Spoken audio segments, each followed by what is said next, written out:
Hello, I'm Ted Gamble, Chair of the British Architectural Library Trust. The Trust is the nonprofit entity that supports the extraordinary library and collections of the Royal Institute of British Architects in London. This is the first presentation in our four-part 2025 lecture series entitled The Architecture of Transport in Britain. Today's lecture is entitled The Development of English Infrastructure During the Georgian Period, 1750 to 1830. The lecture will be presented by the noted architectural historian Stephen Brindle. Stephen read history at Keble College, Oxford, and remained there to study for his doctorate on the architecture of late medieval Spain. Stephen has been associated with English heritage in a variety of roles since 1989. He served as inspector of the Crown building team and was closely involved with the post-fire restoration of Windsor Castle. He subsequently served as Inspector of Ancient Monuments in Greater London. Stephen is a fellow of the Society of Antiquaries and has lectured and published extensively. His major publications include Paddington Station, Its History and Architecture, Brunel, The Man Who Built the World, and Windsor Castle, 1,000 Years of a Royal Palace. Last year, the Society of Architectural Historians of Great Britain awarded Stephen its prestigious Alice Davis Hitchcock Medallion for his book, Architecture in Britain and Ireland, 1530 to 1830, published by the Paul Mellon Center. Andrew Saint, who was originally scheduled to join us, unfortunately cannot be with us, but we're thrilled that Mosette Broderick has agreed to serve as interlocutor. Mosette is a professor in the Department of Art History at New York University and director of NYU's London program in historical and sustainable architecture. She is also a member of the Trust Advisory Council of the British Architectural Library Trust. Her many lectures and publications include Triumvirate, McKim, Mead and White, Art, Architecture, Scandal and Class in America's Golden Age. Her most recent book is Fifth Avenue, Architecture and Society, A History of America's Street of Dreams. Following Stephen's lecture, Mosette will join him for further conversation. And now it's my privilege to introduce Stephen Brindle. Ted, thank you very much for that very kind introduction. Can you confirm that I'm audible and my screen's visible, please? I'm seeing the full screen of your presentation. Me too. Okay, and you can hear me. Lovely. Yeah. Thank you very much, Ted, and thank you very much for attending, ladies and gentlemen. Quite often in architectural history, we focus down on one building or one place or one architect. But I want on this occasion to look at a bigger picture as possible, you might say, and I want to advance the argument that the single most important thing which happened in Georgian England, even more important than the tragic loss of our North American colonies to justifiable revolution, doubtless. Even more important than that was England's creation of a national infrastructure of roads and canals, entirely out of its own resources, mostly at the initiative of ordinary provincial people, not at the initiative of the state, because this is the one factor which influences absolutely everything else, and it transformed the context for the creation of architecture in all kinds of ways. So where we start, of course, is in the previous situation inherited from the Middle Ages, whereby England certainly had lots of roads and ways, but no one was really responsible for maintaining them. So they were really dirt tracks.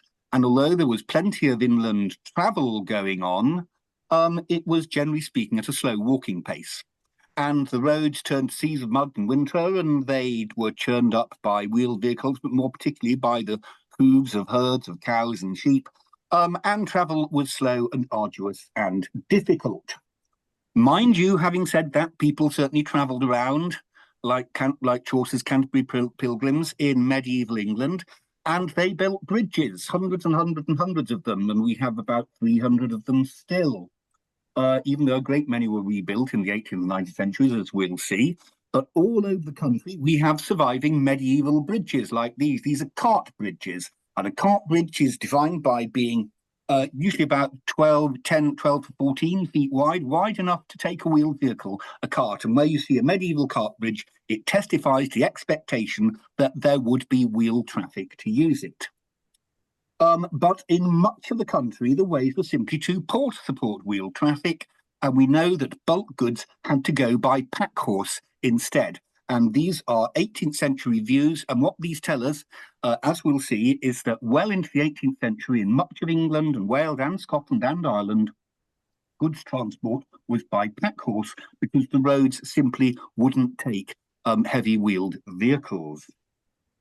Now, on the more important routes around medieval England, there were cart bridges, which tended to be 10 to 14 feet wide, but there are other areas, especially upland areas, where pack horse bridges survive. I wonder if this is something which exists in North America at all. But a pack horse bridge is defined by being usually about 4 to 6 feet wide, so not wide enough to take a wheeled vehicle. Why would you build a bridge that wasn't wide enough for a wheeled vehicle? Well, simply because there was no expectation that there would be any wheeled vehicles to use it. That is what pack horse bridges tell us, and there are many hundreds of these things still surviving in England, which testifies this rather surprising fact. Here's Henley-on-Thames, quite near London, good big broad river, and as you can see, the river is being used for inland transport. There's a sort of unloading place on this island, and there's a fine watermill, and there's river traffic, and there's a sort of quayside here, and you can see there is a road. There's a road, what road looks like in the old days, basically an unmade earth track, but it's good enough for wheeled vehicles, as you can see, because it had to be. This is the Thames Valley, and it's quite near London. So what changed all that? Well, it certainly wasn't the state. Unlike in the Roman Empire, unlike in Bourbon France, the state in 17th, 18th century England simply was nowhere near big enough or well-resourced enough to do things like build hundreds of miles of roads. And the people of provincial England knew that if matters were ever going to change, they'd have to take action themselves. And the form they found was the Turnpike Trust. People in the United States will know all about turnpikes, and this was their origin. A local community, a parish or a borough usually, would apply to Parliament for permission to adopt an existing stretch of road, impose tolls on it on the condition that they applied those tolls to improving the road. And the improvement, of course, had to happen very gradually because the tolls only came slowly, but the improvement would take the form of widening the road, straightening out curves, and in particular, surfacing it with gravel again and again and again and again until they stopped being seas of mud and started looking something a bit more like what we think of as a road. Now, the left hand, this rather fearsome-looking diagram, actually tells us a huge amount. See all these red dots? Those are the places from which there were carrying services from London, carrying services by cart. So these are scheduled freight services, and you could send a parcel, tea or china or cloth, whatever it was, from London to the red places by cart, by scheduled carrier service. But you see how the red places die out in the Midlands and as you go north, and there's lots of them around London. Now, this makes sense if you think about it. London could hardly have reached a population of 500,000 without inland trade on a large scale. Remember that at this date, London comprised 10% of England and Wales's entire population. But all those blue places, the scheduled services to those were by. And so that tells us that in all of those remoter parts of England and Wales, there was no regular service of carts, of wheel deliveries was possible. It was by pack horse, and that really illustrates the limitations of the road system in the old world. Now, turnpikes spread gradually, very slowly, in the early 18th century as the English people grappled with this and Several hundred trusts were set up in the first half of the 18th century, and they'd adopted about 5,000 miles of road by 1750. And what you see there in the map on the right, those are the routes which have been adopted, turnpiked, and were being improved by mid-century. And note the concentrations around Bristol. That will be a lot to do with Bristol's importance in the Atlantic trade. And note the concentrations in the West Midlands, and that will be to do with the presence of the iron trade and the coal trade, a burgeoning iron industry, which of course generated requirements for heavy road freight. But generally, as you see, it's not really a network yet. Now, the first great turnpike age took place between 1750 and 1770. And in those 20 years, the mileage of roads adopted rose, as you see, from 3,386 to almost 15,000. And on the right, that's the situation in 1770. So in the period immediately prior to the American Revolution, England had transformed its transport infrastructure by local initiative, and it had given itself a network of roads for which there was a regular source of income. The roads were being steadily maintained, gravelled, drainage ditches dug, roads straightened out, the gradients were being levelled. There was money to spend on this, and people, probably much like yourselves, probably much like members of the British Architectural Library Trust, will become turnpike trustees, just as you might become a local councillor, and presided over this gradual national upgrading of the road network. And this made a huge difference. The social world described by Jane Austen, for example, came into existence as a result of all this. There was a second major phase of development, about 1790 to 1820, and this saw the mileage of adopted roads rise to over 20,000. And that's the map on the right. That's the situation in 1820. And note the densification of the network in the West Midlands and in the Northwest and in Yorkshire. These are areas where there was a lot of industry developing, which would have had a lot to do with this. And note that the network does get thinner in the far north of England, but generally it's pretty good coverage. Almost anywhere with a population of over 5,000 would have been linked by an upgraded road by then. And the mechanism for this became established quite early on, and it was generally the same. You applied for an Act of Parliament, and that set the conditions for the turnpike trustees. It set the scale of tolls, and it described the road which they were given powers over. And of course, it's very unpopular. English people have always been free to travel freely. The tolls were levied at toll gates or toll bars, and they were very unpopular, and there were riots around the country to tear down the toll gates and that kind of thing. Nevertheless, the results over time were truly dramatic. And by 1830, average long-distance travel times were 1/3 to 1/5 of what they'd been in 1750. And a place like Bath in the west of England, the famous Spa town, which previously had been 3 days' journey from London, was 1 long day's journey from London by about 1830. And contemporaries were keenly aware of all this, as you might expect. And toll gates became major features in the landscape, especially on the edge of towns. And here are 2 toll gates on the edge of London, at Tyburn, and on the right at Holloway. And note the way that the upgrading of the roads is starting to change the look of them. These roads here are requiring things like a slight camber to help them drain. They're requiring footways. They're acquiring street lighting and things like cattle troughs, where people bringing cattle to market could water them. And as travel became faster and easier, carriage design improved, and the ownership of carriages spread to the gentry and the prosperous urban classes and families like the Bennets in Pride and Prejudice. Mr. Bennet only has £2,000 a year, but he keeps a carriage. And being a member of the carriage-owning classes was a key indicator of social status. And so this kind of social life documented in Jane Austen's novels, going for season spa places like Bath, going for London season, going to visit friends in other parts of the country, all that had become possible within the last 2 generations because of all this.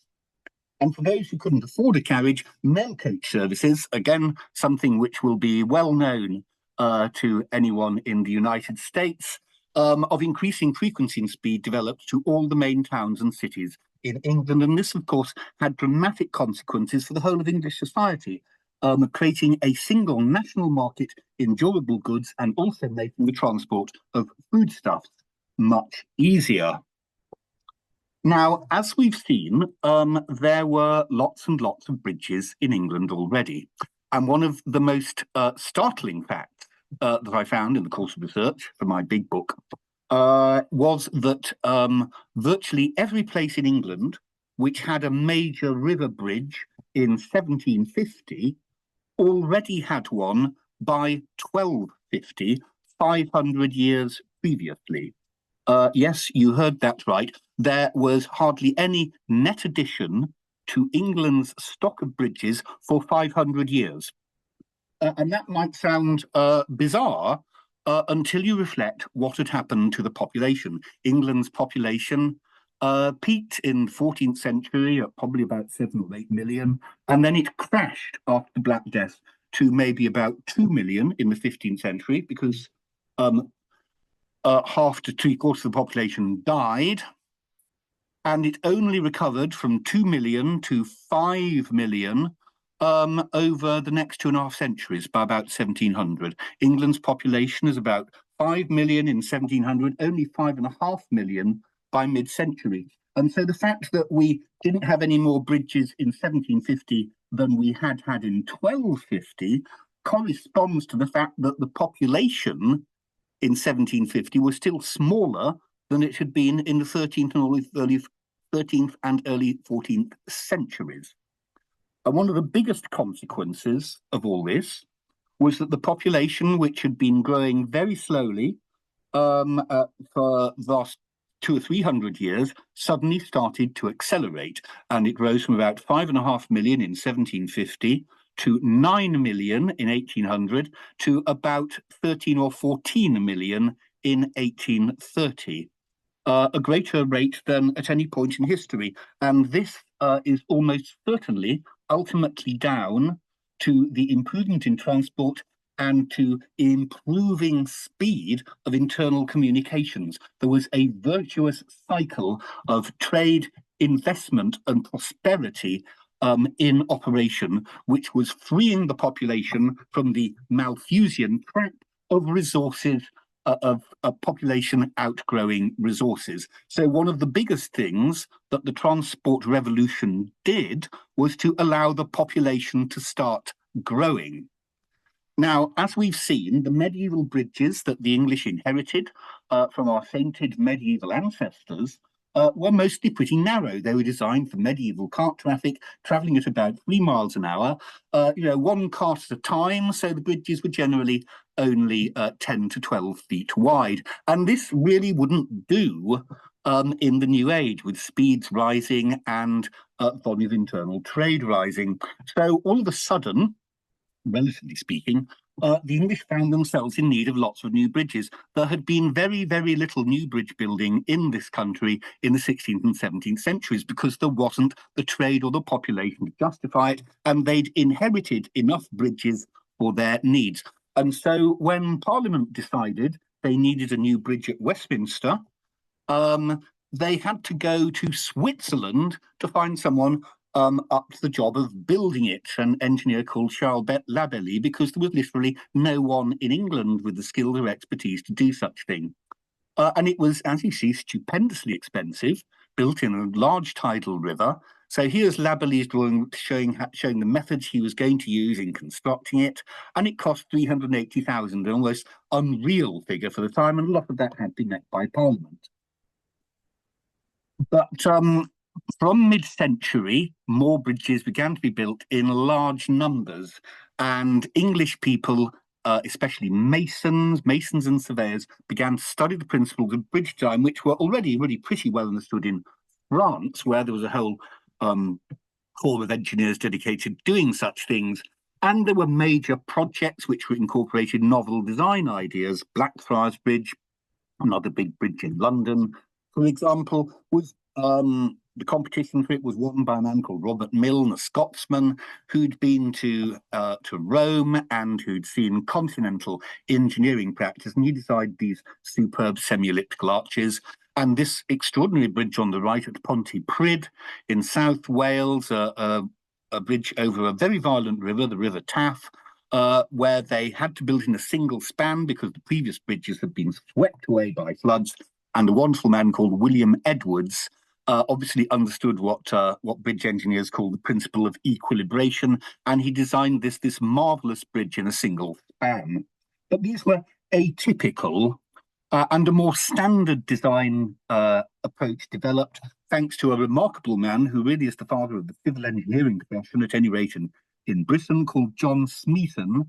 And he devised a standard design using segmental arches. A segmental arch simply means that it's a segment of a circle, and he adopted 120 degrees, that is a third of a circle, as the optimal shape for a large-scale bridge. And here are two of Smeaton's bridges still in existence, over the Tweed at Coldstream and at Banff in the north of Scotland, which you see is a tidal river. And this became a standard approach in the mid-Georgian age. Now, turnpike trusts were generally quite small-scale organisations, and they didn't have the financial heft to take on a big bridge. So the people who usually ended up holding the baby, so to speak, for rebuilding a bridge and making it wider or repairing it were the county justices. The county justices sitting in quarter sessions in the county town found themselves landed with an increasing number of tasks in Georgian England as society and government became more complex, and maintaining bridges was one of them. And so they started appointing surveyors, and the surveyors started building bridges for them. Here are two of the results, and England has hundreds and hundreds of fine Georgian stone bridges like this, built during the Georgian Transport Revolution as a result. So there's one in Devon, designed by their engineer, their surveyor, a man called James Green. And on the right is the magnificent Skirton Bridge in Lancaster, designed by Thomas Harrison, and that cost the Lancashire County Justice about £18,000 when it was built in around 1778. And those are what the big, sort of more prominent ones look like. But in fact, Britain still has thousands of fine Georgian stone bridges, and there are a whole category of historic buildings which people in this country drive over every day, every week, and don't even notice they're there. But if you get out of your car and go and have a look, a lot of them are superb pieces of masonry like these two. These are near my old family home where I grew up in Lancashire, and they would have been built by the Lancashire Quarter Sessions, Lancashire County Council, as it became in this period. So bridge building, the very major consequence of the Transport Revolution, and Dan Cruikshank will be talking to you more about that in a subsequent talk. Now, as the speeds of travel became steadily faster, among the biggest beneficiaries of this were landowners and farmers, because the population started rising, demand for food was rising, and farmers were now finding it easier to get their food to market. Or, putting it another way, landowners and farmers were among the people demanding that roads be turnpiked and improved so they could get their food to market. It's, as I say, a sort of virtuous cycle. So what was changing here? Well, what changed in a dramatic way was the way land was apportioned and used. Because up till the mid-18th century, an awful lot of England was still what was called common land. Here's a painting of a country house in Lancashire called Horton Tower. And so, as you see, there are three different kinds of landscape here. On the hill with the avenue, that's the setting of a great country house, and there's probably a deer park there. In the middle distance, the hedges define field, and those will be individual farms on the Horton estate. But look at the foreground, where the ground is rougher and sort of patchy and tussocky, but there are animals grazing on it, and that is almost certainly common land. And all over England, large areas in every parish had since the Middle Ages been common land on which the rural poor could pasture their animals and make little plots and grow things and collect firewood. So the rural poor, who might have labouring day jobs as labourers, could support themselves and their families from common land. But as we know, property which is held in common is generally not very well looked after. Now, what happened actually over a very long time period, and what had been started in the late Middle Ages, but which accelerated greatly in the 18th century, was a process called enclosure. And this essentially meant a privatization of the whole of the landscape, which was still common property. A parish or a parish or a borough would apply to Parliament in the same kind of way for permission to enclose the common land. And no provision was made for the common people who had used it because they did not have property, they were not deemed to have a stake in this. And the land was instead apportioned pro rata to the existing landowners. And enclosure maps were made to show the existing land ownership and show how the land was going to be divided up. And as a result, all of those messy areas of common land got taken in by the existing landowners, roughly according to how much land you owned already. And the result was that the English landscape, from having areas which were defined as fields with hedges, but large areas of woodland and common land around them, which weren't enclosed, went to being a continuous patchwork of privately owned fields, in which there's an expectation that the whole landscape would be privatized and monetized and divided up into fields. As you see, and this is an enclosure map for the manor of a place called Knowle. And here's another one for a parish in Staffordshire. And you can see the names of the owners. Lammas Lands, that would have been an area of common land until it's been divided up by people like Edward Grove and Thomas Barlaston and Thomas Marshall, whose name is being written all over it here. And so the modern English landscape, both the roads and the fields between it, are very largely a Georgian creation. And this process, these processes became mutually supportive. And what generally seems to have happened was that the roads were turnpike first, and then with internal transport speeds rising in an area, the farmers and the landowners, local gentry, would apply for permission to enclose so they could replan their farms. And the agricultural revolution, the process by which agriculture was made much more efficient and much more productive, was enormously assisted by enclosure. So instead of the land belonging to everyone and thus belonging to no one and generally being over-farmed and over-grazed, and with all the trees cut down, became managed according to new scientific principles. So the poor were big losers. The land was farmed much better. People like the fine gentleman on the left with his prize pig, far more on the land than ever before, and model farms appeared all over the place.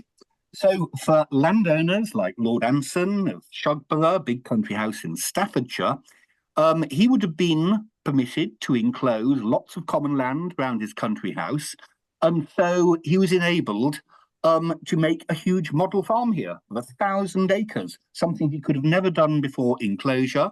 And a new model farm was designed by his architect Samuel Wyatt, who specialised in this kind of thing, and food production increased spectacularly.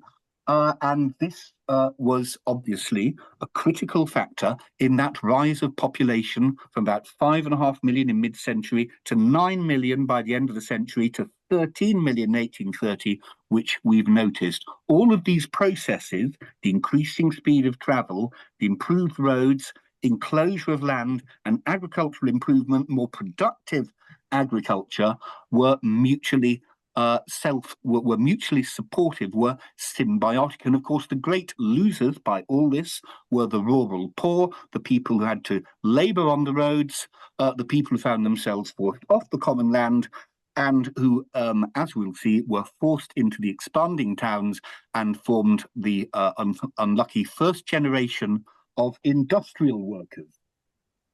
Well, British agriculture had a great century, a long century really, from about 1750 to about 1870, as the agricultural revolution spread to all parts of the British Isles.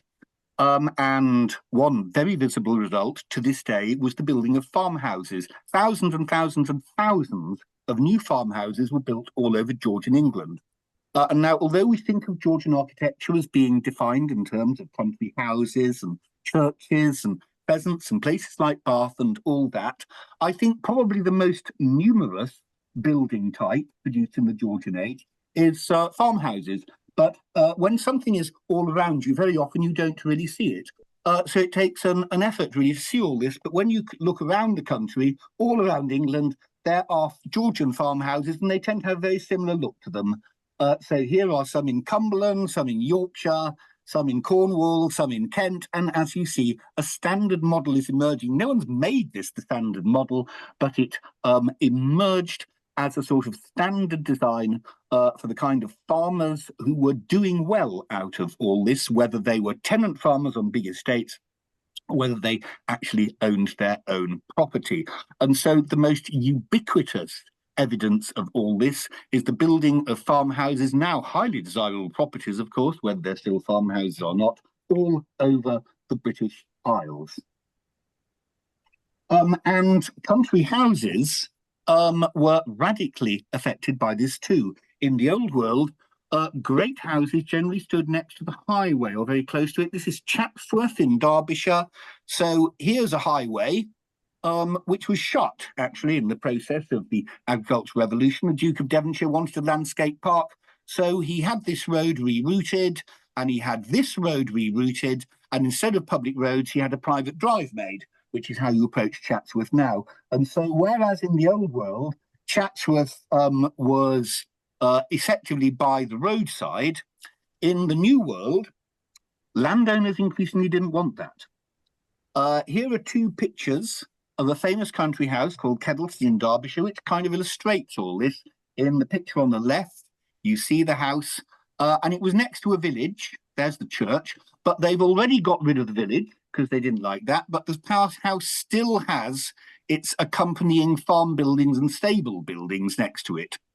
In the right-hand picture, the second late phase has happened, and Viscount Scarsdale has left the church standing. So there's the medieval church as the last sign of the village. But all of that that messy late medieval farmyard stuff has gone, been cleared away. There's stables, there are model farms on the estate, and its park has been landscaped by Lancelot Capability Brown. Now, many of you will have heard of this remarkable man, one of the defining figures of Georgian England. And here's one of his great creations, Petworth in Sussex. And we tend to look on these things, Georgian landscape parks, as if they were primarily an aesthetic phenomenon and look at them in isolation. But as you will be grasping, of course, they weren't understood in isolation by contemporaries at all. They were a fundamental part, an integral part of this wider transformation of the landscape. So here's a great big estate in Sussex being transformed by its owner, Lord Egremont, and there on the outer parts of the picture, you can see the farms, which have all been created as the common land's been enclosed. And Lord Egremont has used the opportunity to increase his own park at Petworth, make nice long drives in it. His great country house turns its back on the town. It turns towards the park. Note park walls to keep the poachers out. Marvellous private landscape domain. And the creation of parks like this went with the transformation and modernisation of the estates around them. The two things should be understood together. And there's the big new walled gardens to provide vegetables and fruit and stuff for the house.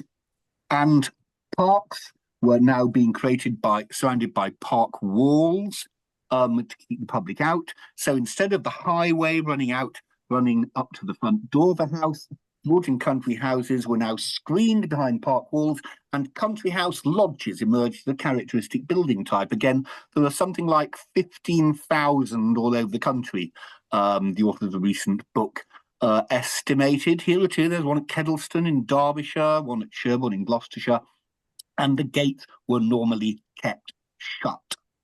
And you'll recall that when Elizabeth Bennet and her aunt and uncle Gardiner were travelling in Derbyshire, they go to visit Pemberley, Mr. Darcy's country seat, and they drive up to the lodge gate, where the gate, of course, is shut, but the lodge keeper lets them in because they're respectable people in a carriage, and the housekeeper shows them around the house. Now, alongside this, and I've got to cover this very quickly, this could be another whole lecture. I considered making this lecture, but I thought, let's go for the bigger picture, was the creation of a parallel national bulk goods network. And I can only talk about this in extreme summary.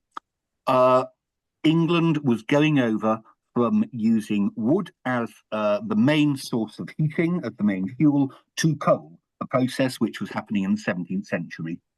Because we had to basically chopped most of the trees down, we had a timber famine, and the transport of coal presented a huge problem, especially if most of your transport was by pack horse.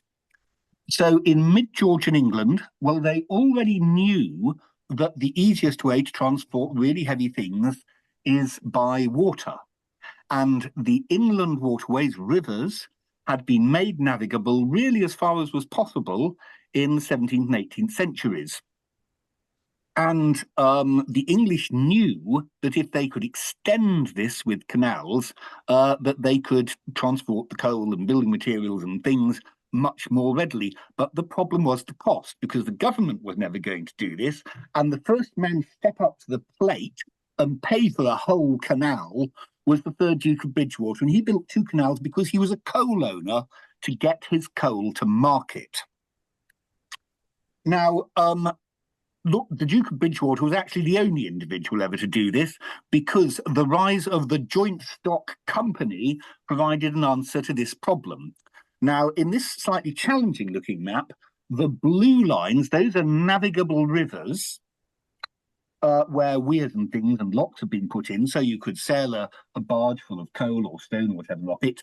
And the red lines are the canals built in as they've been built by 1830.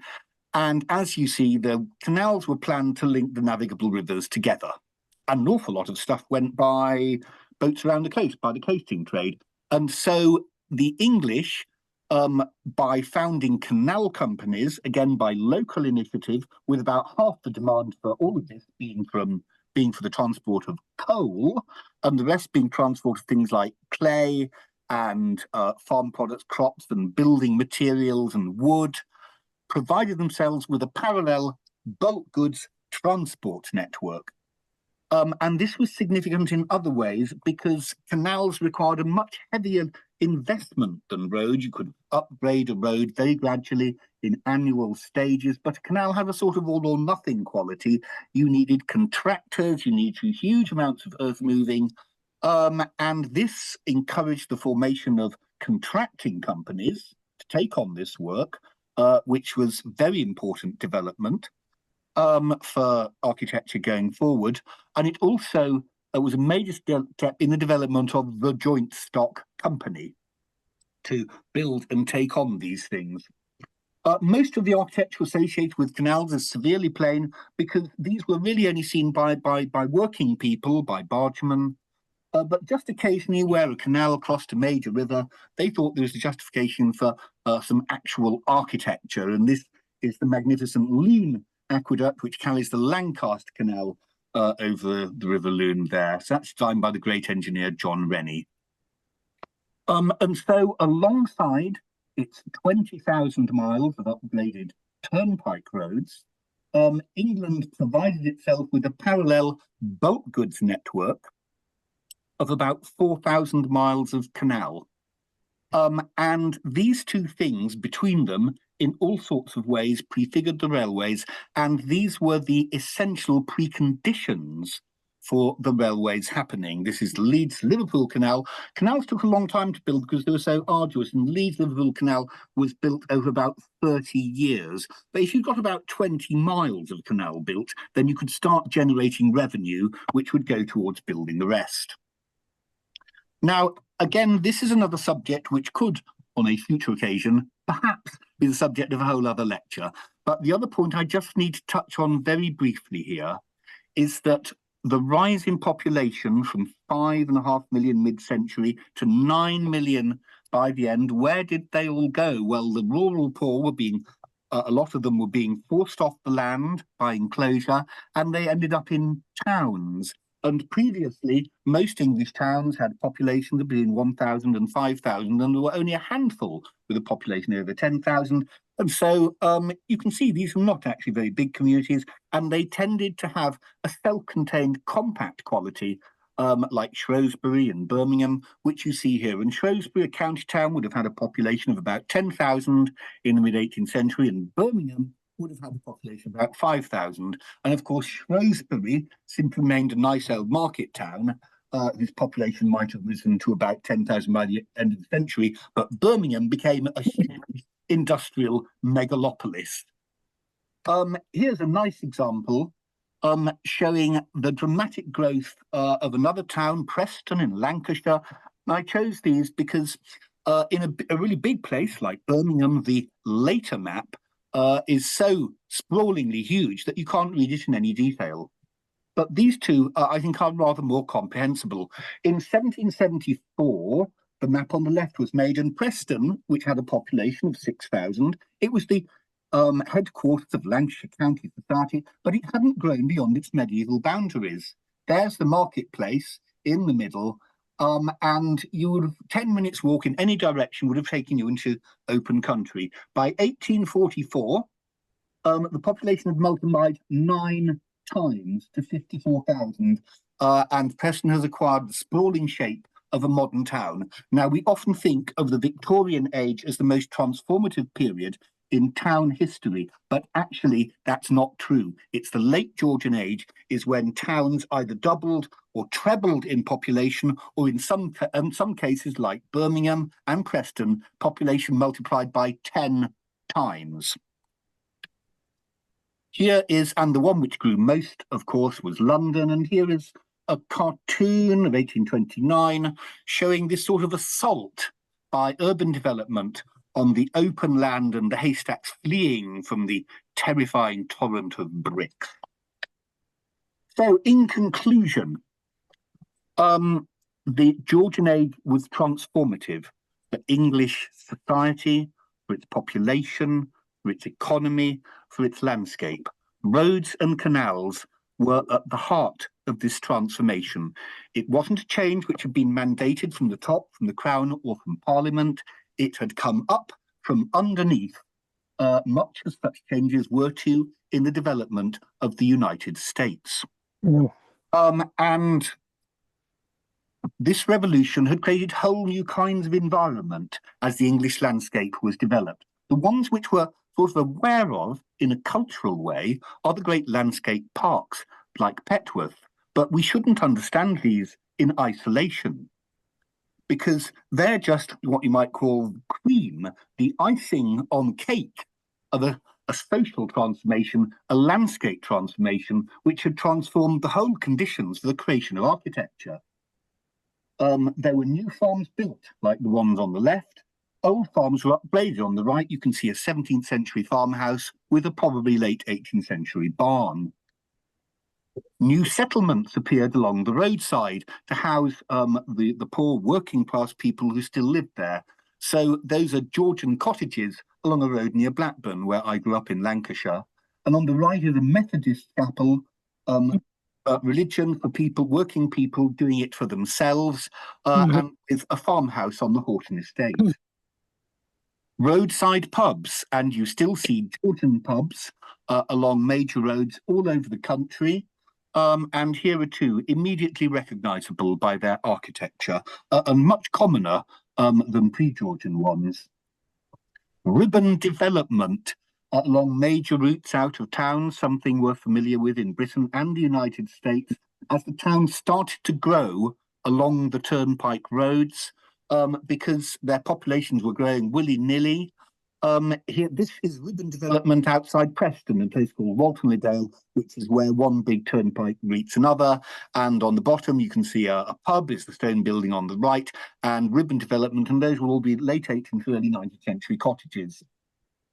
Rural industrial settlements. Here's another one in Lancashire.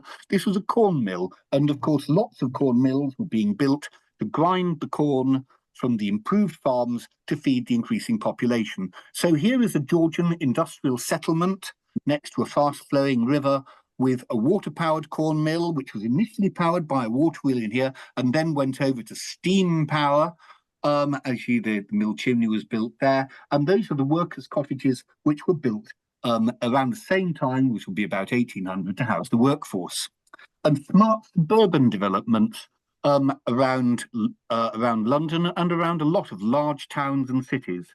So housing for the rural working classes, terrible housing for the urban working classes, much nicer housing for the growing middle classes, and new architectural forms developed like semi-detached houses, which we see here in developments going up around London. And these were people who would have had jobs in the city and would either have walked to work in the city or got an omnibus or something like that. All these things were connected, and none of them would have happened without the Georgian transport revolution.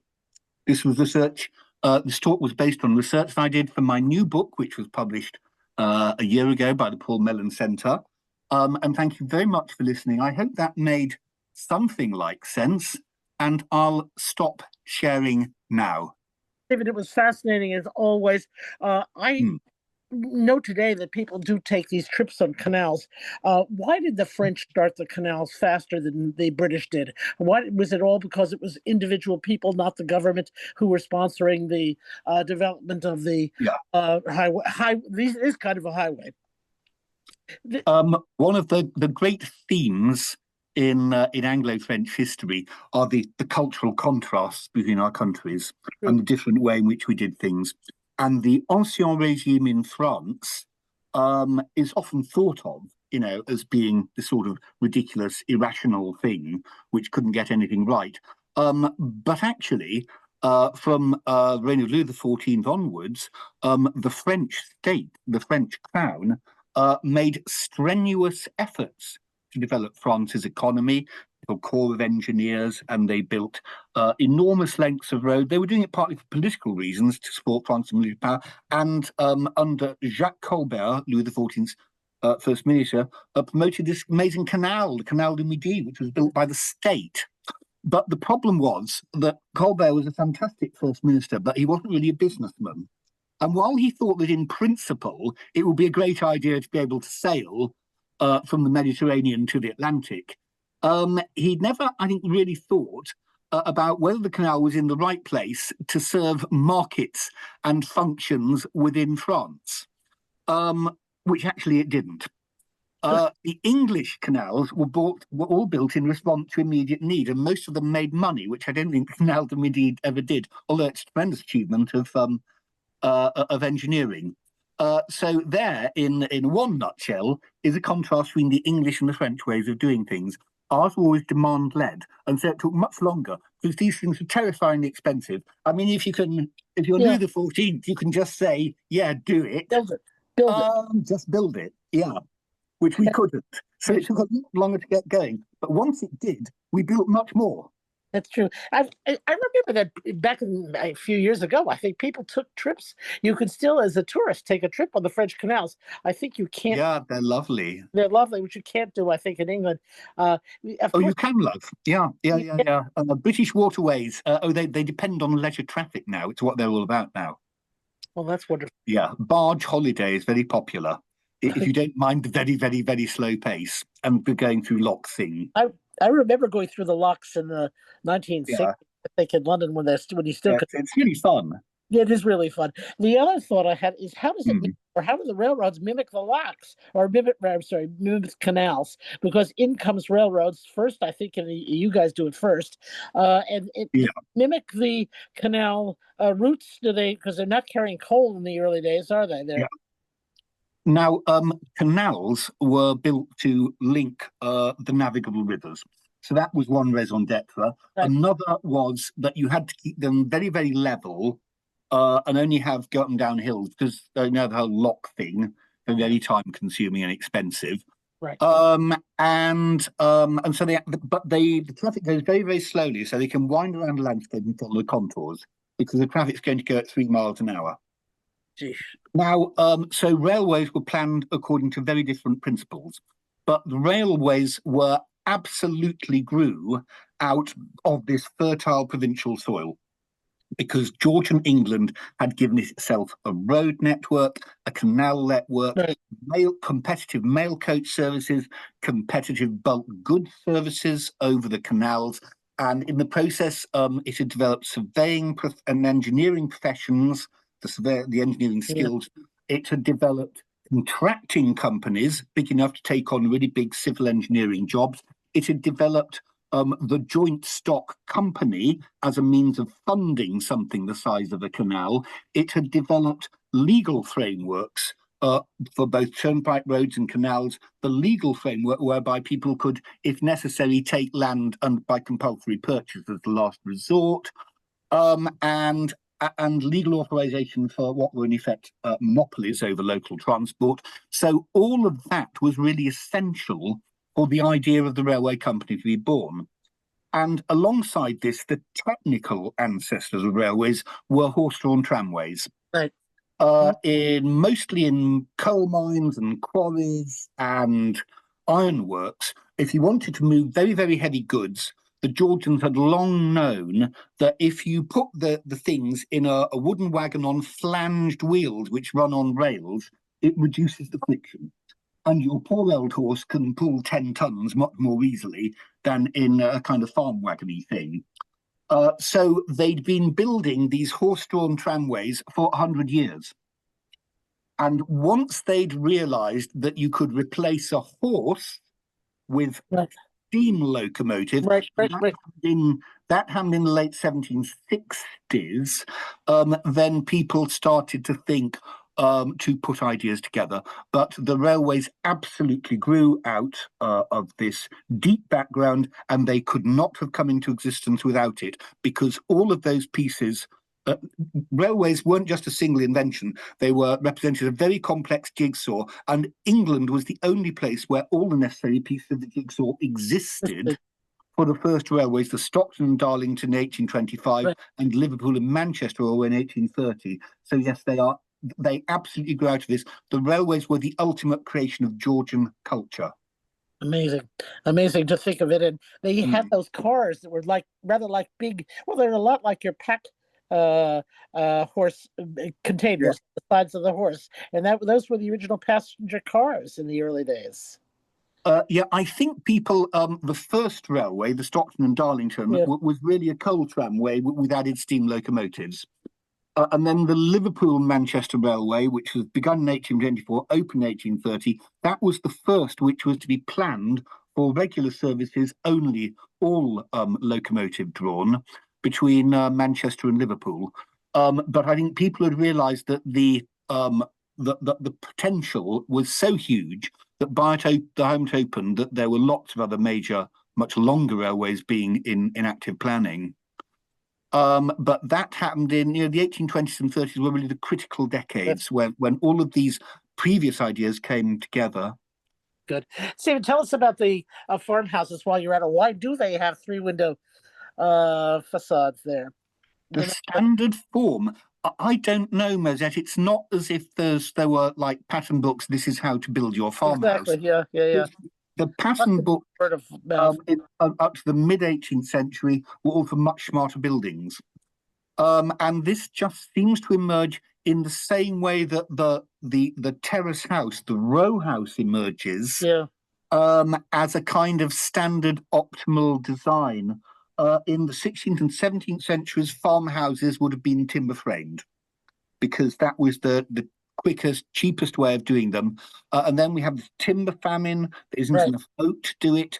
Brick starts to supplant timber as the main building material. And so people need a different model. And you no longer want to plan a farmhouse around like a hall space with a central hearth. You want separate rooms. You want a parlour and a dining room and a separate kitchen and a back kitchen. And people's conception of what a comfortable life is has changed. So you want different rooms with their own fireplaces. And so the farmhouse design emerges by this mysterious process. No one's ever really thought about this, but identical farmhouses appear all over the country. And I think it's just one of those things which happens in society by social change happens sometimes just by osmosis. It's like wider changes in fashion where very often you can't attribute them to any one person or source, not like smart fashion, like elite fashion, but these things, at the deeper level, these things just change, they just appear. Other questions from people in the audience? Can we see Mozart? The first is from a user asking, did common carriages on road or canals spring up quickly? Did common what, sorry? Common carriage? Yes. Once the turnpike roads were open, it obviously made sense for operators to operate both passenger services and carrying services.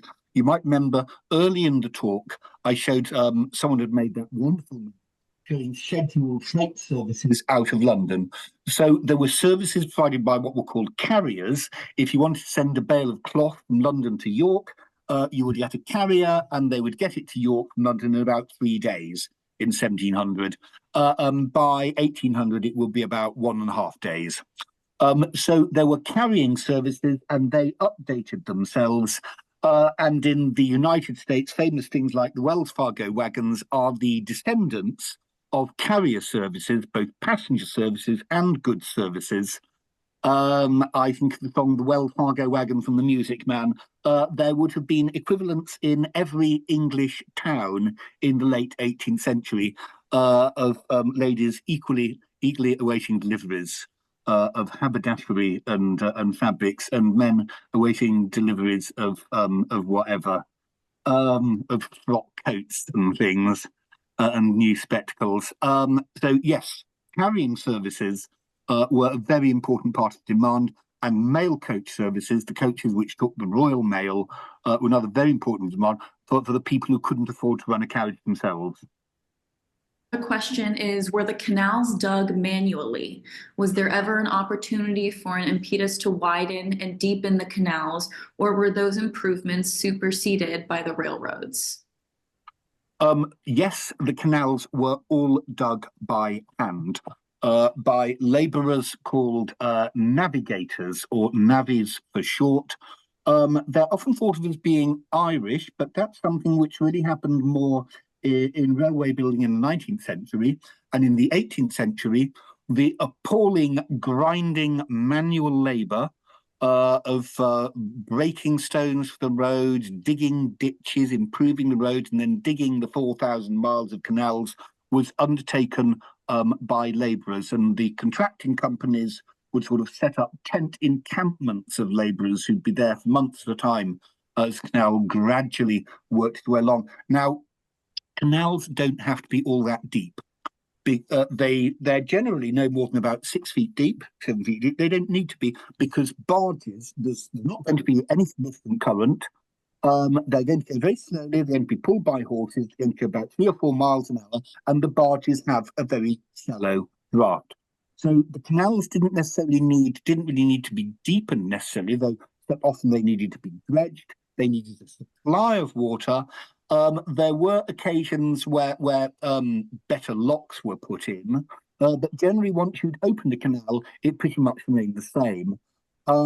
Because from the 1830s, the canals were indeed succumbing to competition from the railways, which were taking a lot of their business. But a lot of the canals did keep going for bulk goods where the speed didn't really matter as much. And in remote areas well into the 19th century. But there wasn't really time for there to be a major second generation of canal building. Once the network was built, and it had about 20 good years, and then the railways came. And were any canals filled in with railroad tracks laid over them ever? No. A canal route would not have been at all suitable as a railway route, because canals were built in the expectation that the traffic would be slow, so they could wind about. And what was more important was that you could keep them as level as possible, because having to go up and down in locks was expensive in every way and time consuming, and it had to be done as a last resort. So the canals wiggled about and generally followed the contours as far as they could until they absolutely had to go up and down, and then you'd put in a lock. Now, railways were designed from the outset with the expectation that they would much faster, terrifyingly fast, like 30 miles an hour, rising to 40 and 50. So they had to be planned to be as level and straight as possible. And this was very much so in the first generation because the early locomotives were not very strong.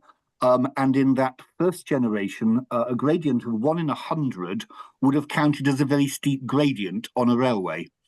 But what you had to do in building a railway was respect all the existing rights of way, which canal builders had to do as well. But if you were building a railway, you were going to intersect with far more of them, and you had to decide whether the right of way, the road, was going to go under the railway or over it. And that obviously affected your level issue. And that effectively meant that almost every mile of railway is not at grade, is either sunk in a cutting below the natural level or raised on an embankment above it. And they were all made by men with shovels and wheelbarrows as well. Appalling to think of, but they were. Gotcha. Very interesting. Another attendee asked if there were insecurities along transport routes that changed during this period, where the turnpikes were probably more secure, for example. Almost certainly. One thing which would have been a major concern for Georgian travellers was highwaymen. There were lots of areas of the country which were notorious for highwaymen, for armed robbery on the roads, basically.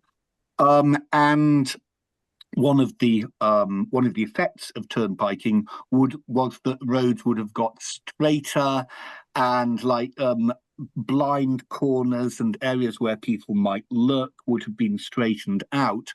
But the Georgians were also becoming much more aware of the need for security of travel as more people travelled. I mean, more traffic on the road would have made the roads safer anyway, but the Georgian justices of the peace were becoming very exercised about this, as especially their own class were travelling more, and their own safety was very important. Now, quite how they tackle this, I'm not sure, because this is in the age long before the establishment of police forces.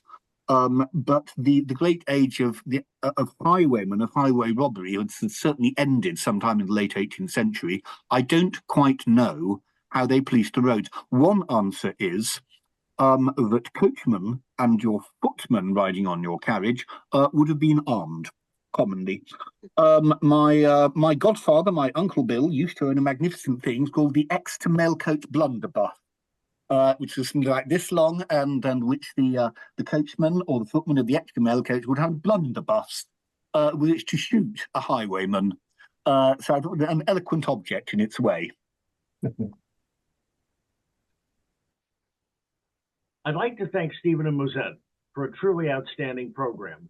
I'd also like to remind everyone of the topic and date of the next lecture in this series. British Bridges of the 19th Century will be presented on Thursday, February 20th. Our speaker will be Daniel Cruikshank, and Hugh Pierman will serve as interlocutor. Information on the British Architectural Library Trust, its activities and programs, and other upcoming lectures in this series can be found on our website, thebaltrust.org. Thank you for joining us.